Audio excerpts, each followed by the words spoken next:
it's time that I come back to the world of Jeff the Killer with its sequel, and for what it is, it's pretty decent. It's cool to see Jeff again, and for him to be able to locate us based on our IP addresses, but it seems somewhat unrealistic.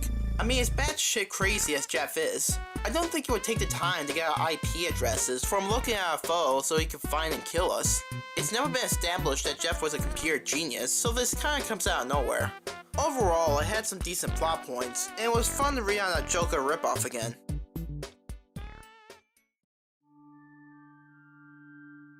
The following story was written by a detective whom, after analyzing video evidence, witness accounts, and the video claimed to have been watched, developed a story.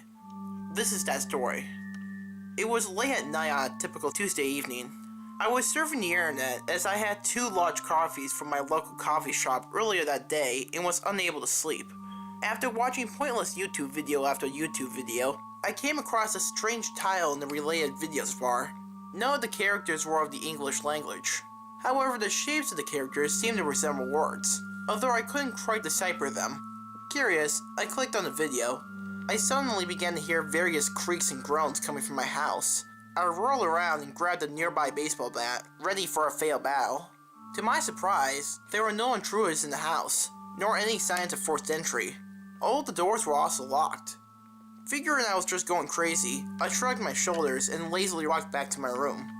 I had spent a lot of money on a high bandwidth connection, so I was perplexed that the video I clicked on had not loaded yet. I impatiently clicked the video 4 more times in an attempt to bring it up. After what seemed like an eternity of waiting, the page finally loaded. The background was black and it completely hid all the text, except for the username of the uploader and the description, both in crimson red. The username of the uploader was Nightmare Slumber, and the description read as such. How ignorant of you. You are unaware of my demonic presence in your life. I will destroy everything you stand for. Worthless coward. I am always watching you, and soon you will come to live with me. Forever. Figuring this was simply the idiocy of a 12-year-old, I did not heed the danger I was in. The video began with a picture of an abandoned mental asylum. The picture was a long, dark, tattered corridor extending past the viewer's visual aid. The left wall of the corridor had windows separated by columns. The corridor was bathed in an eerie moonlight, only broken by the shadows of the columns. The darkness of the corridor was a pure black, the likes of which I had never seen. I got the vibe that the asylum was hastily abandoned and never cleaned up. For the first minute of the video, it was a still frame of the corridor. There was no sound nor movement. At approximately 1 minute and 13 seconds of the video, I noticed a slow but definite movement at the very end of the corridor. It had a human stance, but walked very unusually, most notably with its head pointed straight at the ground. The creature accelerated steadily as the video progressed, eventually breaking into a full run. The creature ran headfirst into the camera, knocking it over. Simultaneously, I heard a very loud bang at the door. There was only one, and it sounded like someone had just run into the door. I jumped up and grabbed the bat again, when I heard my computer make an error sound. The computer then blue screened at that point, saying it shut down for safety reasons. The screen then proceeded to make note of the fact that an unknown hacker had been obtaining information about my whereabouts. My antivirus program ran a trace of the hacker's IP address, and came back with a city in Northern Walls. Specifically, the hack had been made from an abandoned mental asylum. Then the power went out. At this point, I became extremely intimidated. My eyes welled up with water as my breathing accelerated. I began to hear someone groaning in pain outside the door. I knew it was a mistake to go look, but I decided to anyway. When I glanced through the peephole, there was nobody outside the door. I could hear the groaning though. No way in hell was I opening that door. I flew into a panic attack and immediately attempted to contact police. However, I simply got a busy tone on both the landline and my cell phone.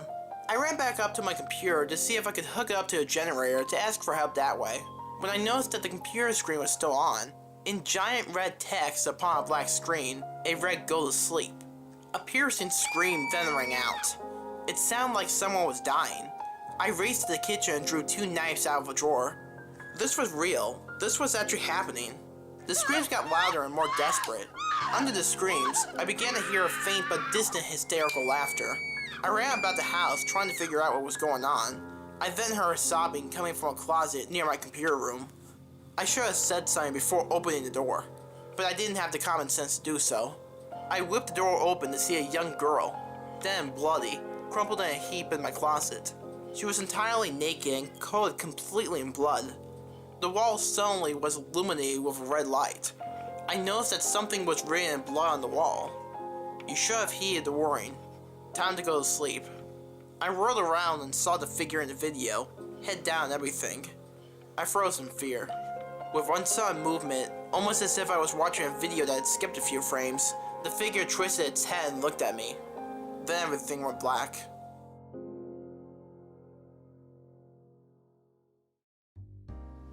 Detective's note. The victim's body was found in a similar state to that of the young girls in the closet. Despite numerous blood tests, we cannot identify the girl. In fact, due to the lack of a missing persons report, the fact that no one came forward to claim her remains or to try to solve the case of the murder, and because no blood test matched anyone we tested, it seemed like the girl never really existed. We have confirmed that hacking came from the abandoned mental hospital. However, there is no explanation as to how this was timed so close together. We have issued an arrest warrant, but no officer wants to enter the ruins in fear of his or her life. The only break we got was a witness sighting of an extremely unusual and frightening creature running into the hospital a few days later. From the witness's testimony, we noticed a shocking similarity between the face of the deranged mental hospital inhabitant and the following image, taken from a site filled with horror stories, with the words "go to sleep" captioned above it. Numerous murders like this have occurred since, and every single one of the victims have been known to watch the video a few minutes before the homicide is committed. YouTube officials have tried to remove the video. However, every moderator that tries ends up getting murdered. The case is still unsolved. Detective's Note 2.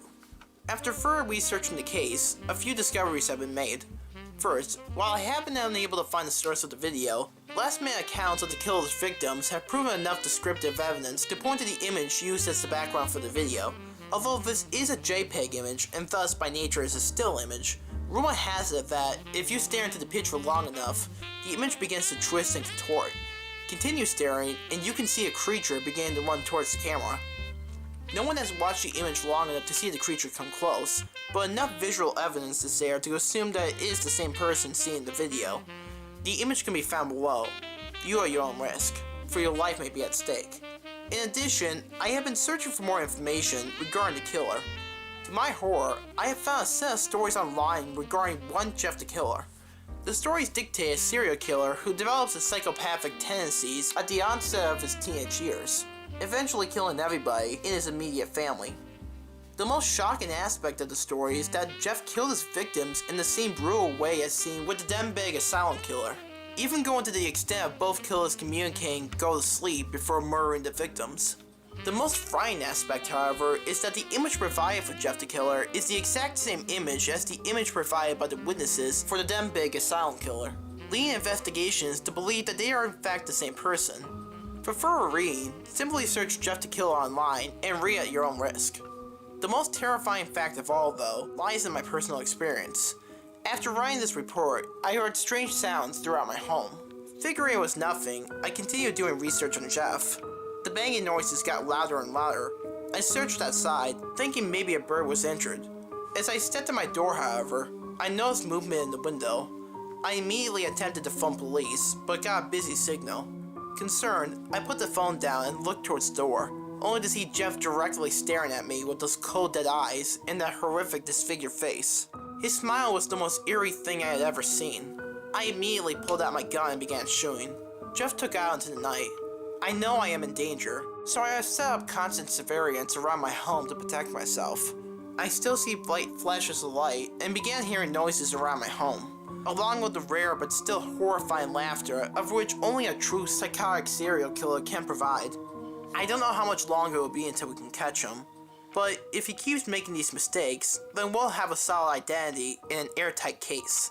I feel we are at the brink of taking him in, for I keep hearing laughter and banging sounds that are escalating in volume, and I also am seeing an odd orb of light in the distance. I have radioed fellow police to the scene, but the radio has gone dead. The light is getting closer, and I have my gun ready. It's him. I can see his face. Time to murder.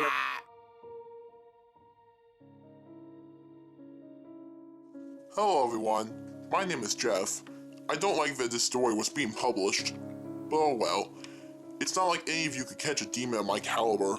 The detective is now dead, the journal is over, and it's quite hilarious, because in viewing this document, I have logged every single one of your IP addresses and know exactly where you are. For example, one of you works at a cousin's on Dextro Boulevard, one of you lives in Burbank, one of you lives on East Avenue, one of you goes to university and has a roommate named Becky, one of you is going to Iowa, one of you goes to is quite the whiz at piano. The list goes on and on. I know where you work, I know your friends, your family, your loved ones. I know everything. Soon all that will be taken from you. Upon reading this message from me, you should start hearing odd noises and feel a sense of fear and dysphoria wash over you. You will become anxious and frantic for no logical reason. The banging isn't the building you reside in. It's something else. Something quite sinister. Something that wants your blood. If I don't get you, I will get those you love and care about. You, the one shivering in your chair and has a girlfriend named Jessica with whom you live with. She's mine. You aren't safe. I think it's time for you to go to sleep. I'll be in Trolley. Sincerely, Jeffrey the Killer. P.S. Whoever is the one that's a junior Kelly Morning, you're cute. I'll take my time with you.